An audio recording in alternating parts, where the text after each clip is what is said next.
Recentemente, uma família de moléculas marcou um golo contra a obesidade. Os chamados análogos do receptor de glucagon-like peptide provaram ser eficazes na perda de gordura e na melhoria do metabolismo. Mas eles têm uma fraqueza muito grande e pouco discutida. Essa fraqueza é o que acontece depois de parar o medicamento. Quando termina qualquer intervenção destinada a melhorar a obesidade, existe uma forte tendência a recuperar o peso perdido. Essa tendência existe até mesmo após a cirurgia bariátrica, onde ocorrem modificações anatômicas permanentes. E não são poucos os pacientes que, após a cirurgia, recuperam o peso perdido ou desenvolvem outros vícios comportamentais. Então precisamos de algo mais do que o medicamento ou a cirurgia. Mesmo a melhor e mais potente molécula se torna insuficiente atuando sozinha. Não existe algo que possamos dar uma vez ou durante um período de tempo reduzido e que resolva um problema tão grande como a obesidade para toda a vida. O que é isso? Deixe-me explicar. Este vídeo é essencial para pessoas com sobrepeso, obesidade e profissionais da saúde. As informações coletadas nele vêm de um maravilhoso e recente artigo de revisão publicado na Nature por Javier Butragueño e Jonathan Ruiz. Recomendo o episódio do podcast que gravamos com Javier sobre a obesidade. Não tem desperdício.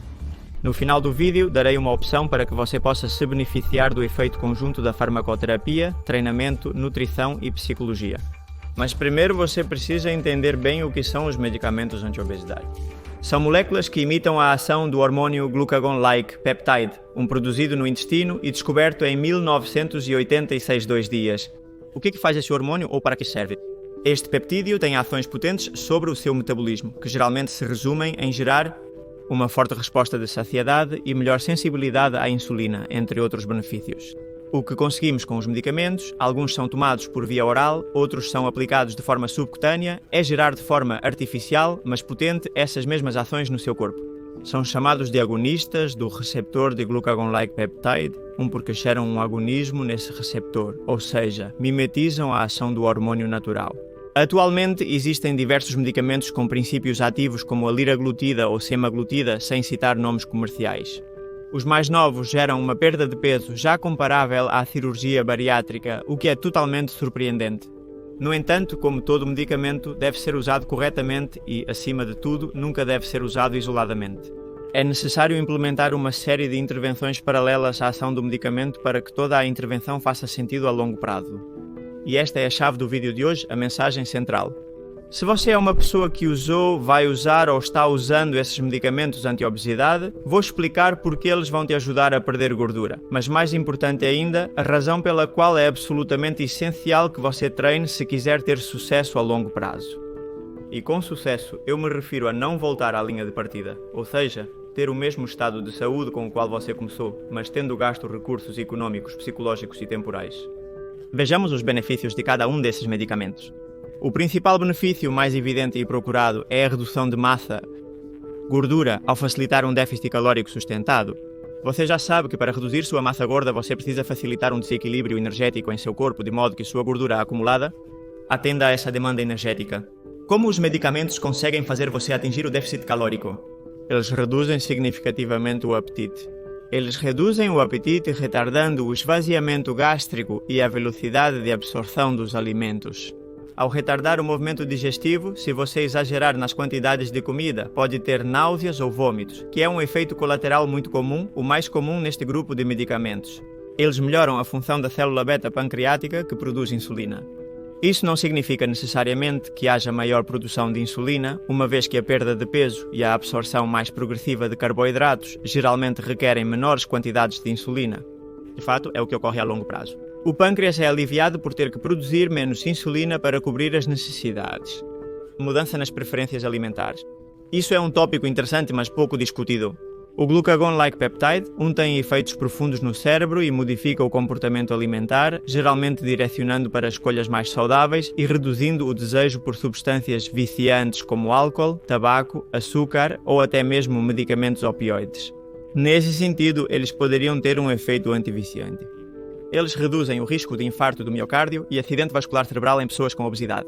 O glucagon-like peptide também atua diretamente sobre o sistema cardiovascular. Como você sabe, o risco cardiovascular está aumentado em pessoas com obesidade de forma dose-dependente. O risco aumenta conforme o grau de obesidade.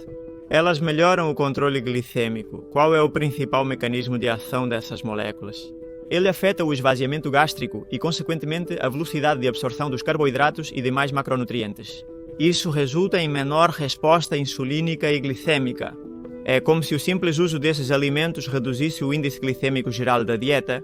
Se a glicose aparecer no sangue de forma mais progressiva, teremos que produzir menos insulina por unidade de tempo para metabolizá-la. Eles reduzem a adaptação metabólica após a perda de peso.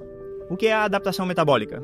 Seu corpo gasta cada vez menos calorias à medida que você perde peso. Essa redução no gasto energético total diário não é brincadeira. Pode chegar a ser de 20 a 25% se você conseguiu perder mais de 10% do peso inicial. Por exemplo, uma pessoa de 100 kg que durante uma intervenção chega a pesar 88 kg, se inicialmente gastasse, digamos, 2.500 calorias para manter seu peso, quando chegar a perder 10 a 12 kg pode estar gastando 2.000 calorias ou até mesmo menos. Pois bem, os análogos do receptor de glucagon-like peptide -1 reduzem essa adaptação, o que facilitaria a manutenção do peso perdido, pelo menos por essa via. Agora bem, por que o exercício de força é o aliado perfeito dos medicamentos anti-obesidade? Todos esses benefícios que te contei se deparam com um problema que a longo prazo pode comprometer seriamente a eficácia desses medicamentos ou a capacidade de melhorar sua saúde. Este problema é a perda de tecido magro, e perder tecido magro é o primeiro passo para desregular todo o seu metabolismo. Mas não é só isso. De uma perspectiva mais positiva, o exercício físico tem muito mais sinergias do que você pensa com essas moléculas. Vamos analisá-las, não? O exercício aumenta a sensibilidade ao glucagon-like peptide -1, ou seja, mais eficaz. Como toda hormona com seus receptores, suas células podem ser mais ou menos sensíveis à ação das hormonas, pois treinar o músculo regularmente sensibiliza suas células à ação do glucagon-like peptide 1, aprimorando ainda mais todos os benefícios mencionados. Aumenta a massa magra e a densidade óssea. Se você é uma pessoa pouco treinada, começa a treinar e ao mesmo tempo usa esses medicamentos, é provável que consiga nos primeiros meses a tão desejada recomposição corporal. Aproveito para lembrá-lo que esses medicamentos têm a indicação ou as indicações que têm obesidade e diabetes tipo 2 fundamentalmente. Em outras palavras, se você tem um índice de massa corporal normal, não deveria usar esses medicamentos sob nenhuma circunstância. Paralelamente, você poderia perder gordura, ganhar músculo e fortalecer seus ossos, que é exatamente o objetivo. Se você apenas usar os medicamentos sem treinar, o que acontecerá? Você perderá gordura, mas também músculo e osso. Aumenta o transporte de aminoácidos e glicose dentro do músculo. Assim como sensibiliza o glucagon-like peptide 1, o treinamento de força é a intervenção mais potente para ajudá-lo a inserir aminoácidos e glicose dentro da célula muscular. Inserir aminoácidos serve para permitir os processos de recuperação e ganho de músculo e inserir glicose para cobrir as necessidades energéticas do músculo, ao mesmo tempo que melhora o seu ambiente anabólico e metabólico. Minimiza a perda de massa magra secundária ao déficit calórico. Não me canso de dizer, se você não treina, 25% de todo o peso que você perde com qualquer dieta é músculo e osso. E se isso acontecer, o que acontece? Bem, acontece que você se moverá cada vez menos, que poderá metabolizar menos glicose, que terá dor osteomuscular variada, terá mais risco de fraturas, desestabilizará sua microbiota e em algumas décadas estará mais perto da dependência funcional.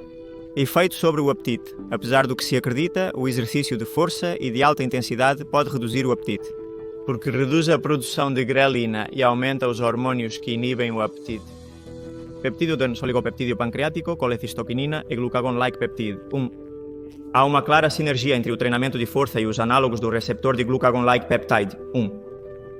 O exercício aeróbico moderado, apesar de benéfico em outros aspectos, costuma ter o efeito oposto.